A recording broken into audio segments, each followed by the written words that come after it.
Hello everyone, কেমন আছেন? আশা করছি ভালোই আছেন। আমিও আলহামদুলিল্লাহ অনেকটাই ভালো আছি। চলেন আজ আমি আপনার সঙ্গে শেয়ার করব সিমাইয়ের হালুয়া। তার জন্য 250 গ্রাম সিমাইকে পাউডার করে নিতে হবে।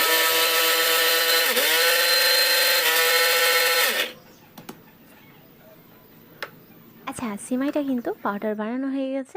এরপর হচ্ছে একটা প্লেটের মধ্যে ট্রান্সফার করে নেব।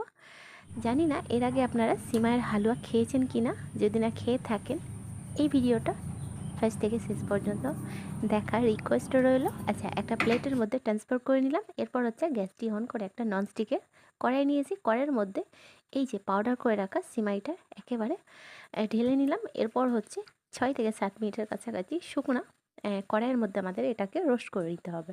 আর গ্যাসের ফ্লেম অবশ্যই মিডিয়াম টু স্লো ফ্লেমেই রোস্ট করতে হবে। সিমাইটা রোস্ট করার কারণই হচ্ছে সিমাইটা অলরেডি আমার কাঁচা ছিল, আর হালুয়াতে কাঁচা সিমাই কিন্তু একেবারেই টেস্টটা ভালো আসে না, তার জন্যই রোস্ট করে নিই।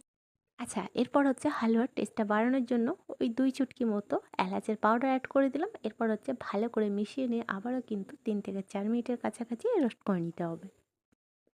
আর এইভাবে কিন্তু হাতার সাহায্যে এইভাবে স্টার করেই যেতে হবে, নাহলে কিন্তু নিচের দিকে ধরে যাবে এবং কালারটা একেবারে চেঞ্জ হয়ে যাওয়ার সম্ভাবনা থাকে। এরপর হচ্ছে কনডেন্স মিল্ক আমি এখানে অ্যাড করব।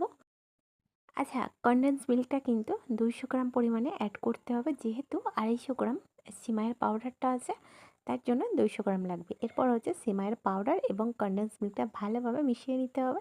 এই যে থিকনেসটা দেখতেই পাচ্ছেন, এরকম হয়েছে। এরপর হচ্ছে বেশ কিছুক্ষণ এটাকে এই দুটো ইনগ্রিডিয়েন্টস ভালোভাবে, যাতে সিমাইটা ভালোভাবে সিদ্ধ হয়ে যায়।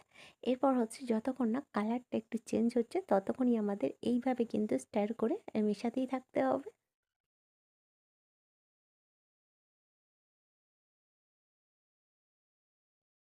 দেখে নিশ্চয়ই বুঝতে পারছেন কালারটা অনেকটাই চেঞ্জ হয়ে গেছে। এরপর হচ্ছে হালুয়ার টেস্টটা আরেকটু বাড়ানোর জন্য এখানে 1 টিস্পুনও ঘি অ্যাড করে দেব। এরপর আবারও কিন্তু সমস্তটাকে ভালো করে মিশিয়ে নেব।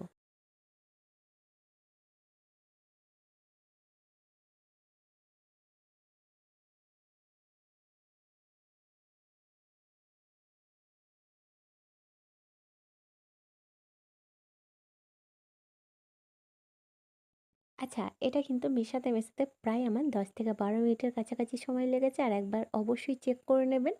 আর দেখবেন যে সিদ্ধ সিদ্ধ হয়ে এসছে। আর অবশ্যই টেস্ট করে নেবেন যে মিষ্টিটা ঠিকঠাক আছে কি। যদি মিষ্টিটা ঠিকঠাক থাকে তাহলে ইটস ওকে। আর যদি মাইনাস লাগে একটু কনডেন্স মিল্ক অ্যাড করতে পারেন। আচ্ছা, এখানে কিন্তু মিষ্টিটা হালকা কমই লাগছে, তার জন্য কনডেন্স মিল্কটা যে বাকিটা আছে পুরোটাই আমি অ্যাড করে দিলাম। এরপর আবারও কিন্তু মিশিয়ে নেব। মিশিয়ে নেওয়ার পর আবার কি 2 থেকে 3 মিনিট মতো ভালো করে মেশানোর পর একটা প্লেটের মধ্যে এটাকে ঢেলে নেব।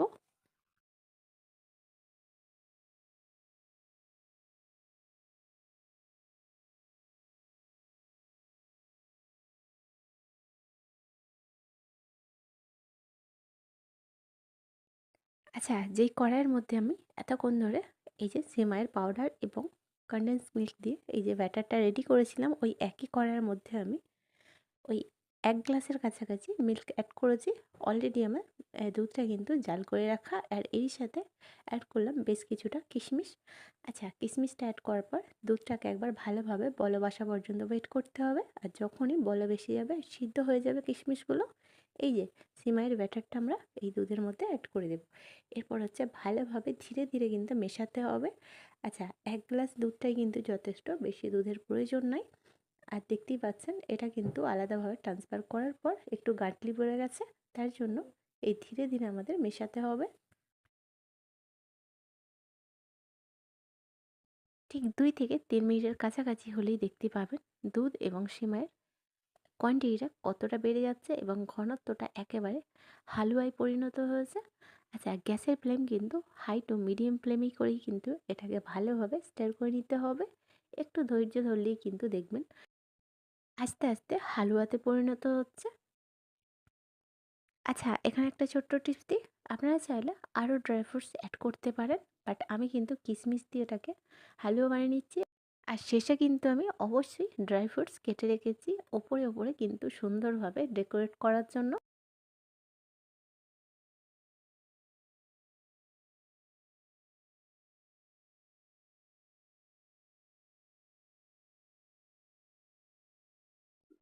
আচ্ছা, দেখে নিশ্চয়ই বুঝতে পারছেন হালুয়াটা কিন্তু আমাদের পারফেক্টলি রেডি হয়ে গেছে। আর কোয়ান্টিটিটা কতটা বেরিয়ে একেবারে এক কড়াই মতো হয়ে গেছে, এটাও বুঝতে পেরেছেন নিশ্চয়ই।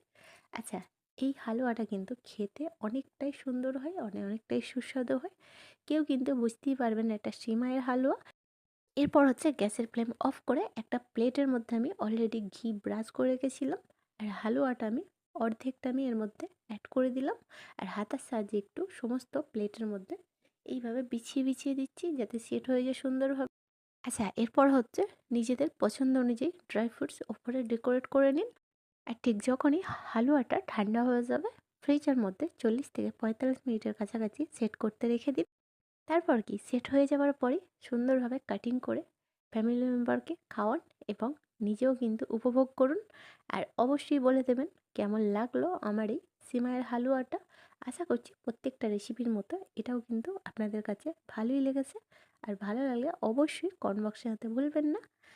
বাই দ্য ওয়ে, আপনারা দেখছিলেন cook in my life channel. আজকের রেসিপি ছিল সিমাইয়ের হালুয়া। আবার দেখা হবে নতুন একটি রেসিপির সাথে। ভালো থাকবেন, সুস্থ থাকবেন।